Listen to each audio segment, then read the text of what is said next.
I'm Derek McDuff from the Undercast Company. Welcome to another episode of our film review show, MicroDose. Today I'm going to be talking about Mission Impossible Dead Reckoning Part 1, which aside from being a mouthful of a title, is kind of a mixed bag of movie. Of course, this is the 7th Mission Impossible film, and it's the 3rd from Christopher McQuarrie, who wrote and directed it. I'll just start off with the stuff I like. Honestly, there's this film, in the same way that, Avatar 2 made me be like, man, it is good to go to the movies. It is good to see something that you would never get to see anywhere else. Just the pure spectacle of seeing a gigantic screen in a room full of strangers and being absolutely moved by what you're looking at. This, Avatar did that with, of course, using groundbreaking special effects.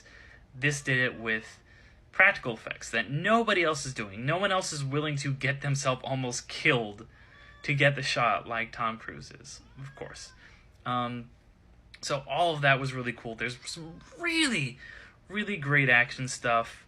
But if you are, like me, more of a fan of the Mission Impossible movies, when they're more geared towards the spy thrillers than the just kind of big action films, you might miss that a little, especially since, weirdly, it's the most action-y of the Mission Impossible stuff, I feel like, but it's trying to emulate the style and the feel and even the plot in many instances of the very original, the most low-key Mission Impossible film, Mission Impossible 1, the one where there's a finale on a train.